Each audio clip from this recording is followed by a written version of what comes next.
Salam sepak bola, teman-teman netizen atau warganet yang saya hormati semuanya. Selamat bergabung kembali ke konten terbaru dari channel YouTube Triple B. Dan di konten terbaru hari ini, saya ingin memberikan analisa dari pertandingan Liga 1 antara Persib Bandung versus PSIS Semarang yang berakhir untuk kemenangan Persib dengan skor telak 3-0. Dengan hasil akhir ini, berarti Persib mengakhiri puasa kemenangan mereka karena sebelum pertandingan lawan PSIS, Persib gagal meraih kemenangan di 5 pertandingan terakhir mereka. Oleh karena itu, untuk sementara, Persib Bandung berada di peringkat nomor 2, sedangkan PSIS Semarang untuk sementara ini berada di peringkat nomor 3. Selain itu juga teman-teman, dengan mencatat clean sheet berarti Kevin Rey Mendoza telah 2 kali mencatat clean sheet dari 5 kali penampilannya bagi Persib Bandung. Sedangkan dari PSIS Semarang, mereka kembali gagal mencetak gol di sebuah pertandingan Liga 1 yang tentu membuktikan bahwa mereka kehilangan sosok predator di lini depan. Karena walaupun para pemain PSIS Semarang tidak bisa banyak menciptakan peluang, hanya ada 3 atau 4 peluang yang berbahaya, tapi mereka gagal melakukan konversi dari peluang-peluang tersebut. Seandainya mereka bisa minimal mencetak 1 gol, mungkin itu juga yang akan memberikan mereka harapan untuk bisa mendapatkan poin di pertandingan yang kali ini dimainkan di Stadion Sijalak Harupat, bukan di Stadion GBLA. Tapi dari starting lineup teman-teman yang saya bingung, kok bisa ada nama dari Alberto Rodriguez? Saya mendapatkan informasi lineup kira-kira 1 jam sebelum kick-off. Padahal, seperti yang sama-sama kita ketahui bahwa Alberto seharusnya absen di pertandingan ini kan, karena mendapatkan kartu merah di pertandingan sebelumnya lawan Barito. Ternyata yang saya cek informasinya, yang saya dapat dari beberapa media digital, bahwa yang diberikan larangan bermain adalah Nick Kuipers, bukan Alberto. Iya betul, Nick Kuipers yang melakukan pelanggaran di pertandingan lawan Barito, tapi wasit memberikan kartu merah kepada Alberto. Artinya wasit salah. Mungkin juga ada koreksi dari operator liga ya. Tapi kan sebelum pertandingan ini 1 hari sebelumnya, ya yang kita tahu informasinya bahwa Alberto yang akan absen. Kok tiba-tiba Nick yang absen? Nah seharusnya hal-hal seperti ini kan dipertegas 1 hari setelah pertandingan lawan Barito atau minimal 2 hari lah sebelum pertandingan Persib lawan PSIS Semarang. Karena ini kan tentu juga akan memusingkan pelatih Persib Boyan Hodak ya. Tapi ya tetap saja Persib tampil solid kan, walaupun Kakang nih ya agak labil lah ya di lini pertahanan. Maka itu akhirnya kan dia ditarik keluar ya di babak kedua. Ya memang sih dia kan termasuk pemain usia di bawah 23 tahun yang memang harus bermain yang minimal 45 menit. Tapi dari PSIS Semarang ini yang saya agak bingung loh. Padahal mereka kan sebetulnya sebelum lawan Persib ini formnya cukup bagus ya. Tapi mereka kesulitan banget untuk membuka pertahanan dari Persib. Karena bukan saja lini pertahanan dari Persib solid, tapi para pemain lainnya juga ikut membantu pertahanan. Artinya ya para pemain Persib di pertandingan ini bermain kolektif. Seperti yang selalu saya katakan bahwa jika Persib ingin meraih kemenangan secara konsisten, mereka harus bermain kompak. Kompak itu bukan berarti dalam cara menyerang, tapi juga dalam cara bertahan. Maka itu pemain seperti Ciro Alves juga di pertandingan semalam nggak egois. Ya kan? Dia jarang banget kita melihat mengandalkan skill individunya, tapi dia fokus dalam membagi bola. Kemudian dia juga ikut bertahan. David da Silva ikut bertahan sampai ke tengah. Stefano Beltrame yang menurut saya adalah man of the match ikut bertahan sampai ke belakang. Jadi ketika para pemain Persib itu solid dalam bertahan dan tajam dalam menyerang, ya hasilnya seperti di pertandingan semalam mereka bisa menang telak. Tapi kan hal seperti ini jarang dilakukan oleh para pemain Persib secara konsisten. Nah artinya Boyan Hodak juga harus bisa memberikan instruksi kepada para pemain bahwa harus bermain seperti ini dan tidak boleh egois. Intinya kalau dapat bola dekat kotak penalti, lihat dulu ada teman yang free atau tidak. Kalau nggak ada yang free ya coba untuk shooting atau coba untuk mengandalkan skill individu. Jangan memaksakan diri untuk mengandalkan skill individu, berlari, shooting, itu akan menguras tenaga. Justru yang dilakukan oleh para pemain Semarang di pertandingan semalam adalah shooting-shooting dari luar kotak penalti karena mereka nggak bisa masuk ke dalam kotak penalti. Bahkan beberapa umpan yang mereka berikan itu bisa dihalau oleh Victor Igbonevo yang masuk di babak kedua atau juga oleh Alberto Rodriguez dan Kakang di babak pertama. Jadi memang overall performance dari Persib di pertandingan semalam menunjukkan bahwa tim ini memang bermain secara kolektif sehingga ketika pun ada banyak pemain pengganti yang masuk dari bangku cadangan, permainan dari Persib tidak berubah. Karena kita tahu di 2 pertandingan sebelumnya Persib sudah unggul terus kena comeback. Iya kan? Tapi di pertandingan ini mereka sudah unggul, mereka menambah gol. Dan bagi saya kunci atau key player di pertandingan ini adalah Stefano Beltrame. Nah sekarang saya melihat pemain ini betul-betul sudah nyetel. Saya ingat ketika dia bermain lawan Persis Solo, saya nggak nonton pertandingan Persib lawan Barito ya. Jadi saya tidak bisa memberikan analisa saya untuk pertandingan tersebut. Tapi saya nonton Persib lawan Persis Solo. Stefano ini adalah pemain yang paling banyak memberikan umpan kunci di pertandingan tersebut, sebanyak 5.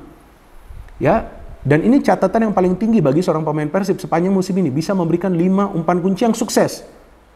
Ya, artinya pemain ini sekarang mulai tune in. Nah, dia harus main seperti ini. Jarak dia juga tidak jauh kepada David atau Ciro. Kemudian ada Rian Kurnia juga yang saya lihat mainnya gak egois walaupun dia gak stabil permainannya. Maka itu ketika Edo masuk, Edo lebih tajam sih permainannya. Nah, artinya nih Boyan Hodak sekarang sudah paham bahwa dia meminta para pemain pokoknya yang penting main kompak, rapatkan itu lini tengah.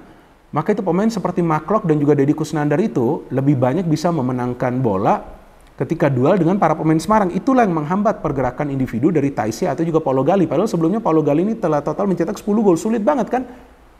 Dia mendapatkan peluang untuk mencetak gol. Dan dari jalannya pertandingan memang di menit kedua juga David da Silva sudah mendapatkan peluang kan untuk mencetak gol dari header. Nah, bagaimana dia mendapatkan peluang? Ada crossing yang diberikan.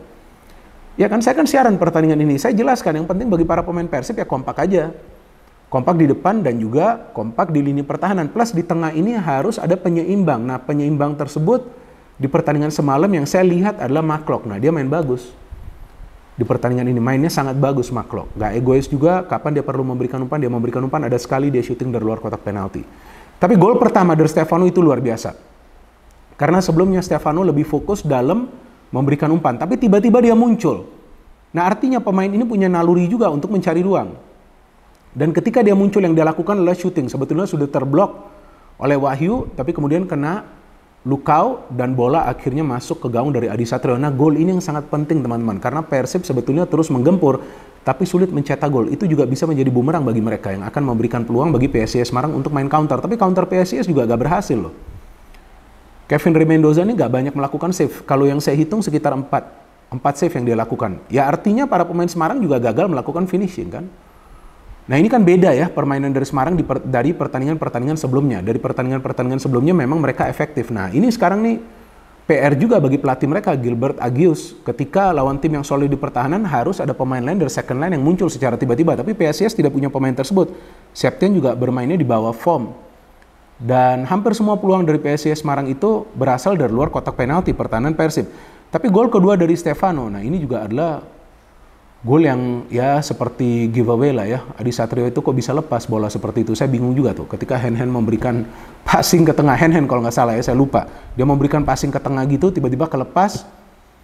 Nah, ternyata di sana ada Stefano. Ya, walaupun dia mendapatkan bola pantulan atau bola yang gagal ditangkap oleh Adi Satrio, tapi finishingnya ini yang berkelas loh. Dia bisa menempatkan bola ke sudut. Ini kan nggak gampang. Nah, pemain-pemain seperti Stefano ini yang sebetulnya bisa memberikan tambahan opsi bagi Persib untuk mencetak gol. Jadi tidak selalu mengandalkan Ciro atau David. Maka itu Ciro di pertandingan ini slow down dikit ya. Bukan artinya dia mainnya gak bagus, enggak, slow down. Dia fokus, bagi bola, cari ruang, bagi bola, cari ruang. Sama juga Rezaldi seperti itu. Walaupun Rezaldi dalam bertahan nih, wah kurang kencang nih larinya kan. Agak berbahaya juga pemain ini kalau lawan pemain yang punya speed nih. Tapi dalam memberikan crossing oke lah, walaupun dia hanya bisa memberikan 2 kali crossing yang akurat ya dari 5 kali percobaan. Tapi dalam bertahan dia harus hati-hati, maka itu dia tidak banyak melakukan overlap di match ini. Yang lebih banyak melakukan overlap dan berani melakukan tusukan itu adalah Hen-Hen. Dan kemudian di babak kedua saya kira Persib ini akan bermain ya bertahan. Karena mereka memainkan Igbo Nevo, itu memang untuk menggantikan Kakang. Kemudian Edo ya untuk menggantikan Deddy Kusnandar, artinya Edo kemudian main di depan. Rian Kurnia juga ditarik, Rahmat Irianto masuk, jadi Rahmat main di tengah. Jadi sekarang ada 2 gelandang bertahan yang memang tugasnya adalah untuk merebut bola ya, Rahmat Irianto dan juga Maklok. Tetapi dengan masuknya Edo ini menambah opsi bagi Persib untuk melakukan serangan, dan Edo mainnya di posisi penyerang sayap. Dia lebih cepat dan dia lebih tajam umpan-umpannya. Sebelum akhirnya David da Silva bisa mencetak gol dari proses counter. Persib ini di babak kedua counternya berbahaya banget loh. Jadi mereka bertahan, ya mereka tidak memberikan ruang kepada para pemain Semarang, tapi ketika dapat bola, counternya itu 1-2 kali passing, mereka sudah bisa membuka ruang pertahanan dari PSIS Semarang. Banyak sekali peluang mereka sebelum akhirnya David da Silva melakukan finishing yang sempurna. Ini adalah gol yang penting bagi David da Silva karena sekarang dia adalah top skor sementara dari Liga 1. Jadi kesimpulannya adalah Persib bisa menang karena para pemain mereka tidak egois, karena para pemain mereka kompak, karena para pemain mereka paham yang mereka harus dapatkan adalah hasil akhir kemenangan. Ya, bukan show of skill. Jadi bukan memamerkan skill mereka. Maka itu setiap pemain yang diturunkan oleh Boyan Hodak di pertandingan semalam tahu bahwa peran mereka adalah pertama membagi bola, kedua menutup ruang. Ketika pembagian bola itu akurat, penutupan ruangnya itu bagus, ya rapat. Nah, itulah yang menyulitkan PSIS Semarang untuk mencetak 1 gol pun.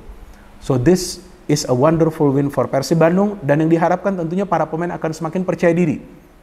Karena setelah ini kalau nggak salah mereka akan lawan Rans Nusantara FC dan setelah itu lawan Persija Jakarta. Jadi jika nanti lawan Rans mereka juga bisa menang, tentu itu adalah momentum yang akan mereka bawa ke pertandingan lawan Persija. Walaupun ya kita tahu lah lawan Persija juga tidak akan mudah bagi Persib Bandung. Sedangkan bagi Semarang, mereka harus bisa lekas bangkit dan mereka harus punya finisher di depan. Ya, jadi percuma saja memainkan begitu banyak pemain kreatif, tapi pemain kreatif lebih banyak fokus dalam passing bola, dalam pergerakan-pergerakan individu dan pergerakan tanpa bola, tapi juga tidak mengambil inisiatif untuk melakukan tusukan. Ya, tapi memang sulit juga sih untuk melakukan penetrasi ketika para pemain Persib memang mainnya solid banget di lini pertahanan. Jadi kita tunggu saja teman-teman pertandingan selanjutnya dari Persib Bandung yang feeling saya juga akan ketat lawan Rans Nusantara FC, dan PSIS Semarang juga diharapkan nanti bisa bangkit agar persaingan di papan atas Liga 1 musim ini bisa semakin seru. Jadi nanti yang kita harapkan sampai pertandingan terakhir lah, baru nanti akan ketahuan 3 tim mana yang akan lolos ke Championship Series. Karena untuk sementara ini tampaknya Borneo sih sudah pasti lolos ke Championship Series ya. Selisih poin mereka sudah belasan poin dari Persib Bandung. No hit, no politics, only football. Salam sepak bola.